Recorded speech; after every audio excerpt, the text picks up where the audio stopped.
welcome again. This is another episode of Echo Lead Podcast. So if I've not told you already, my name is Miriam. I am the director at Echo Lead Consultancy Company. I'm sure you have heard of that, or you have seen us on Facebook. We are super active on Facebook. Follow our page. I'm going to link it down here. And what basically we do at Echo Lead is environmental services. We offer environmental services to company, to factories, to individual investors, contractors, anywhere you are, any business you're in that you need a NEMA license. Our specialization is in helping you acquire an environmental license for your business, and this includes the impact assessment licenses. It could be the environmental audit, it could be the effluent discharge licenses, it could be you need to use the plastic bags but they are burnt but you don't know where to get started. We got you. That is what we do. We help businesses acquire these licenses in time so that their businesses can still continue without wasting time and resources, because after all, we are here to look for money. Now, so in that company, as we're offering those services, the other day I had a client that I met a client, we serviced the client, and I had to deal with the KRA. So unajua KRA now hauwezi wahepa. So I needed help from KRA offices, and I went to the office. I was told, now, madam, proceed to the counter number. These proceed to counter number. So I went to the desk and I found a young man who really served me well. And he told me, I asked so many questions. We had a conversation. What do you do, Echo Lead? What do you do? Send me these. Of course, I didn't have what they needed in physical documents. So I sent through the email, printed them, checked everything, and the application was perfect. But then the application needed approval. So he told me to proceed to another desk. Now, when I went to the second desk, was a lady who served me. And as she was serving me, the moment I got there, she was like, Echo Lead. I was like, yes, that's me. And she was like, so Echo Lead, I see your application is good. Let me approve it. I was like, oh, thank you, madam. And then she told me, now that you're here, let me ask you a question. What exactly do you do? What do you do? And I explained to them once again what Echo Lead does. We help. I was like, let me give you an example. Let's say you want to build a story building like this building we are in, a 6-story or 7-story building. You have a parcel of land unataka kujenga hiyo nyumba kubwa, and you need some licenses. So many of them, from plans for approved plans to change of use to NCAs, and one of them is NEMA. Now, before you get a NEMA license, unahitaji expert akuje site, aone penye unataka kujenga, afanye assessment yake or survey yake, and then aongee na neighborhood, asikie their worries, their fears, the risk they feel your project is going to have on them. Also apige round yaone venye hiyo area inakaa, ndio aone kama hiyo place unataka kujenga hiyo 7-story inaweza hold the project you have in mind. And then the expert sits down, does a report, anaandika report yenye anapeleka kwa NEMA.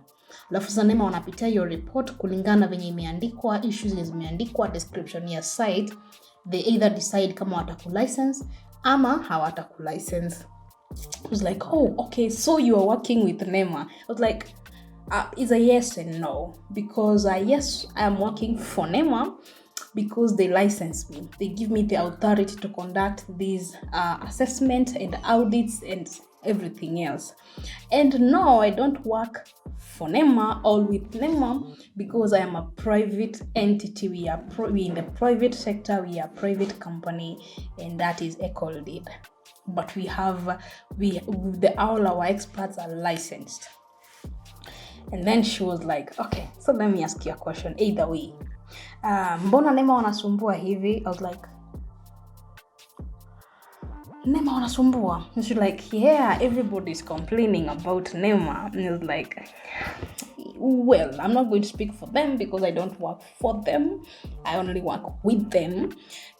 But what they're doing is just that they are doing their job. They are doing what they're supposed to be doing. Wanafanya tu kazi yao. Unajua, na ile time yenye wanakuja kukusumbua, probably haujatimiza yale yenye unafaa kuwa umetimiza. And that is why they come for you.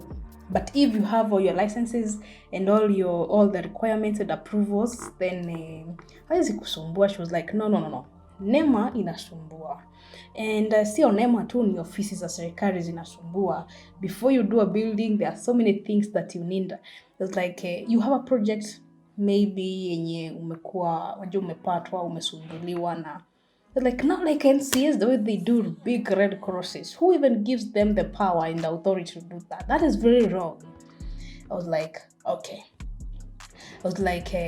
So she went directly and then asked, so let me ask you, kwa nini NEMA wanafanya hivyo kusumbua watu? I was like, what they're doing is just their job. Ni ile kazi yenye wamepewa na sheria yenye imewapea hiyo kazi. Like unajua NEMA iliundwa ndani ya sheria. Na hiyo sheria ndio imewapea roles and responsibilities. So wakikuja side wanakuja tu kufanya their role. And then I thought, okay, because we spoke for some time, I told her about international laws and how they come down, like a breakdown of those laws until where we get to the local issue. Like an issue is global and then we break it down to personal or at a local level.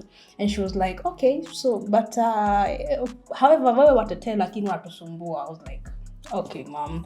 It's like, but I'm going to call you soon. I need you to help me with something. I was like, got you. You're my girl. And then, of course, I was sent to third floor and I got assisted. KRA, big up. So, in this episode, I thought maybe we can, I could give you a brief history of environmental laws, on why we have these issues on environment and everybody's talking about the environment, where they came from, where they started. And of course, we go back. Maybe we should start once upon a time in 1960s, in mid-1960s. That is when issues and concerns, not like they had not been raised, but that was the climax of environmental complaints, inquiries, degradation. And so people now had come up, countries, we're talking about globally, countries had started coming up with issues, bringing up issues on environmental degradation. There was ocean degradation. Some countries were feeling like human activity is causing more damage to the environment than good.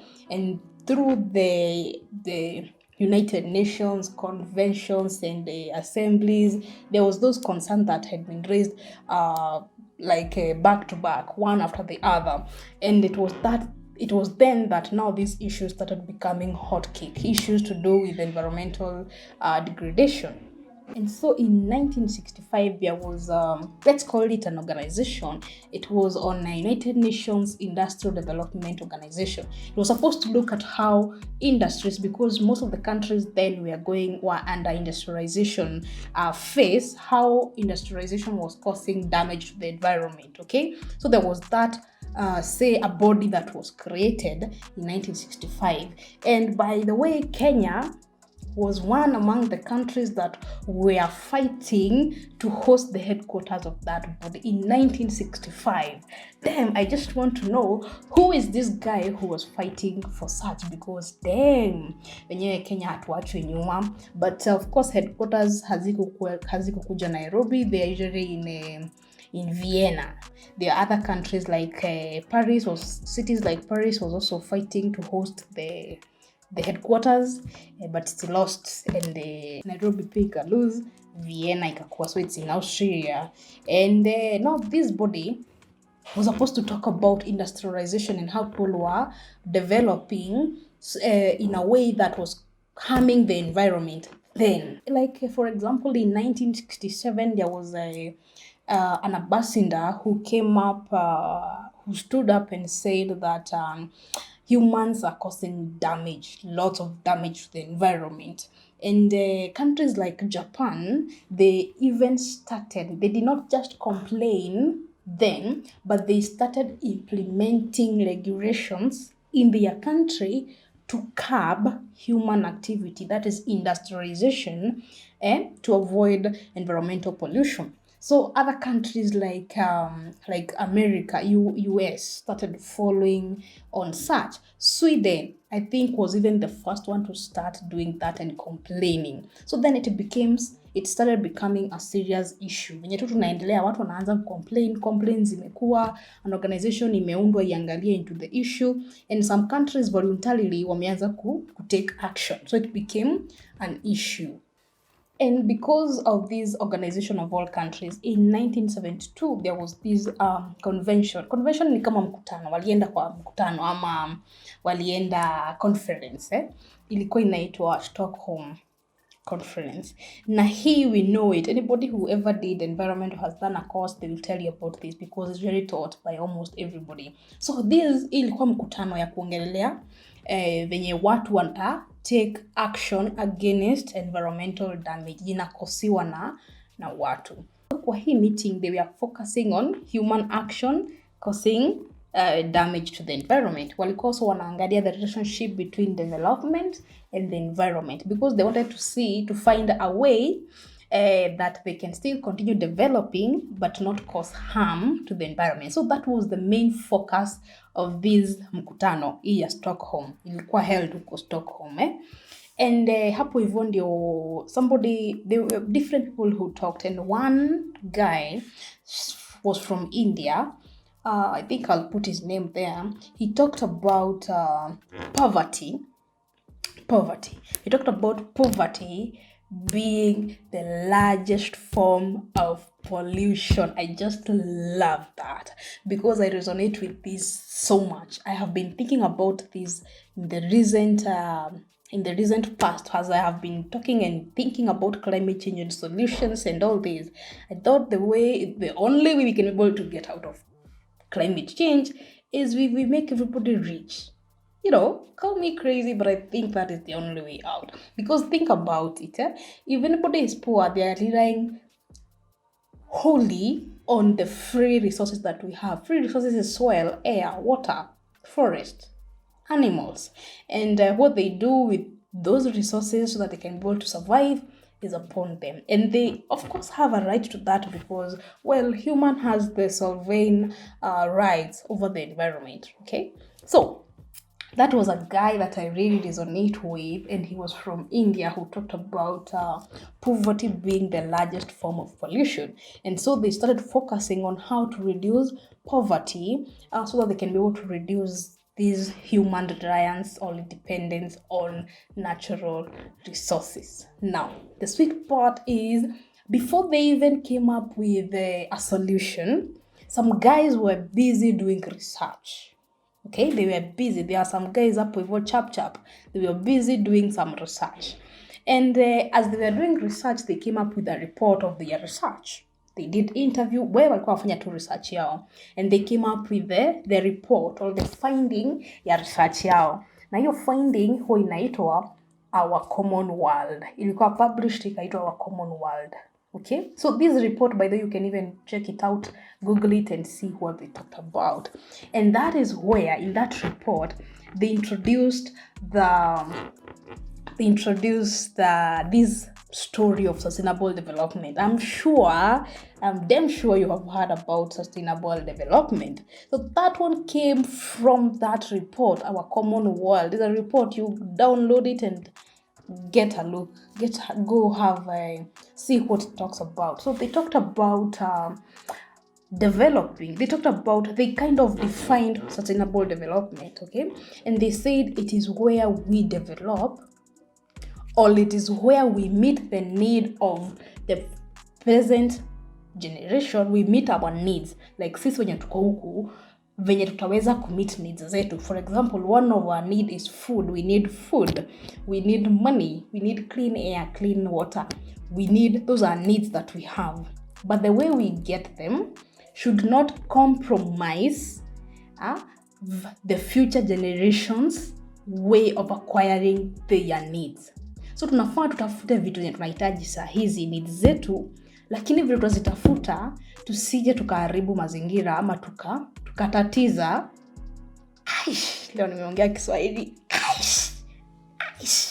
Like we should not compromise. Hatufai to make sure, we're supposed to make sure that even the future generation, watoto wetu, they will have the ability to also meet their need. So for example, we need food right now, right? The future the present generation. The way we make and grow and process and do everything to get food should be in such a way that even in the next 100 years, people will still be able to grow food, process food, and even eat food. That is basically what it means.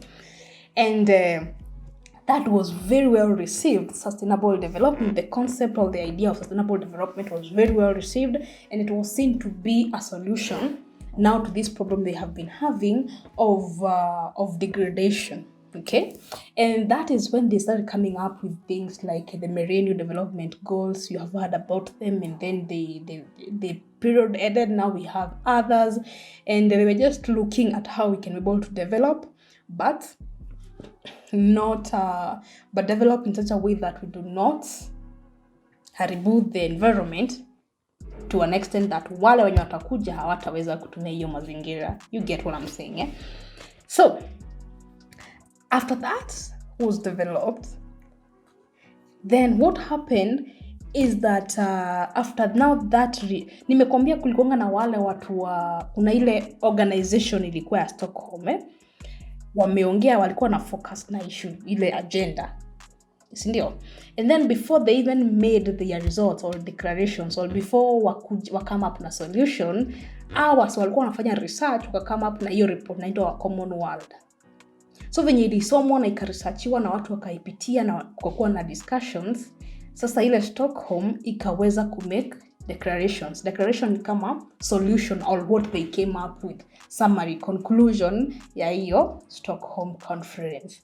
Na sasa hiyo declaration, what they decided is now what we call the Rio Declaration. Inaitwa Rio Declaration. Ile result ya hiyo convention ilikuwa nafaa kuangalia venye watu watadevelop bila kuharibu mazingira. Before they even came up with that, researchers wakafanya yao na waka-introduce the concept of sustainable development. So ile conference ikaamua, all right, we thought about this and now there is this. They integrated that and came up with a solution. So hiyo solution ndio inaitangwa Rio Declaration. Na kwa hiyo Rio Declaration kuna so many things zenye waliongea na wakasema na so many. They even came up with other principles, okay? Like to say man has sovereign rights over the environment. Like man anaweza tumia environment to gain what he needs. Such principles, okay? To guide how people should use the environment. Now, from that then, they decided that every person, every country, now we know it's an international meeting or something. So kama ni Kenya, kuna representative wa Kenya. So wacha tuwaite watu. Kuna mtu mmoja anaitwa Kenya, kuna Uganda, kuna America, kuna Turkey, Sweden, how? Sindio? So every country ilifaa to make sure ime-meet ama ime-follow ama ime-agree to hizo declaration, hizo solutions. Okay? Na venye wange implement ni kurudi kwao nyumbani, alafu waanze kutengeneza laws and regulation zenye zitawezesha country kuhit zile targets zenye wameset. Okay? So they had goals for each region. Kama ni Africa wako na yao, US wako na yao, kama ni Europe wako na yao, and then every country ikakuwa na yao. And that is where we started having things like regulation in a managed environment here in Kenya inaitwa NEMA. Ilitengenezwa 1999. Of course imekuwa ikichange venye tu tunaenda tukichange. So hiyo law ndio ilileta NEMA. It led to development of NEMA. So NEMA iko na kazi yake ya kuimplement hiyo sheria yenye Kenya iliunda of how ita manage environment yao. So NEMA ikikuja site na ikifanya kazi yake, inajaribu kuhit target za Kenya, na hizo target za Kenya zikiongezwa zina hit target za Afrika, and then zinaenda kwa ile global agreement. Okay, so we have those global like Rio Convention or Rio declarations. We have so many conventions. Unasikianga wakienda wameenda sijui kunayo COP 21, next time sijui watu wameenda wapi. Kuna tu ma conventions za environment. Unaenda kufollow up on such issues. Zile sheria zimewekwa internationally na the whole globe. Alafu zinakuja zikiwa broken down. So tuko nazo za globe, tuko nazo za Africa, target zetu za Africa, tuko na target zetu za country kama Kenya, and then Kenya ikaunda NEMA na ikawapatia chukueni hiyo docket mchukue, mwende make sure tumehit hizi goals. So the next time kuna meeting inaitanwa ya environment, NEMA mtatuambia mlikuwa mkifanya nini, tumewapea pesa, officers, resources, mwende mkafanye kazi, okay? Nayo ndio NEMA iweze kufanya kazi, ikaunda sheria. Ikasema, kama wataka kujenga, sheria ndio hii. Kama wataka kutumia plastic, sheria ndio hii. Kama wataka kutumia maji, alafu utaachilia hiyo maji back to the river ama kwa environment, sheria ndio hii. Kama una produce air emission, sheria ndio hii. Kama una produce noise, sheria ndio hii. Tunaelewana. So that is how laws and regulations are governed, and that is why NEMA comes to your business. We're going to do a video, or we have done a video, I don't know if it is already up, an episode where we're talking about venye NEMA ita affect biashara yako.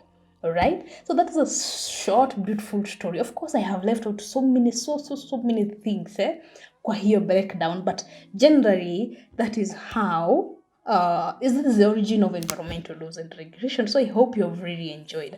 But before you even go, like I told you about EcoLead is a company where we're doing environmental services for you, for your business. Like we have talked about sustainable development, we want you to develop. And this is an issue that is really now coming up. Okay, and I'm sure you have already heard about this. And sectors like banking are really taking up environment seriously. I don't know if any one of you has gone to get a mortgage and umeitisha a NEMA license first. So, and umeenda kutafuta funding ama investors alafu amekuitisha stories a NEMA. These things are really coming up very fast, and we are here to help you, because do you really have time to go back to school and learn about environment for your business? Say you are the CEO, the director, or the owner of a certain company. Maybe you don't. So if you need somebody to hold or to be in charge of your environmental department, we are the plug. EcoLead Consultancy Company. Okay, so make sure to follow us on Facebook, on social media. We are there. We have our pages, our numbers, contacts, email addresses, the way always that you can be able to reach us. Make sure to reach us. Maybe download our profile, see the people we have helped, the kind of works we have done. Call us for a free consultancy session. We would really be happy to help you out. And finally, of course, subscribe to this YouTube channel. It's free. If you're really enjoying the content, we're trying to improve on the value and such things. So make sure to subscribe, like it, share it with a friend. And if you're listening to the audio version of this, probably on Spotify, follow us, and share it with a friend. And we're doing weekly episodes. And if you don't have time to watch or listen, then subscribe to our newsletter. That is where I send you weekly emails on the new thing that is happening in the country, who is the new girl or the new gentleman when it comes to environment in town, and you want to meet them and you want to keep updated. Okay, so subscribe to our newsletter. All those links are down in the description box or down in the comment section, or even just text me out. My number is on the screen. Text me out and I'm going to send you anything, any question you have. Please feel free to reach us. And that is the episode where we talked about the origin of environmental laws, why we have a NEMA doing what they do, and why they influence your business. So just don't stop. Go to the next video, listen to the next episode, and I'll see you next time. Sustainability is our business.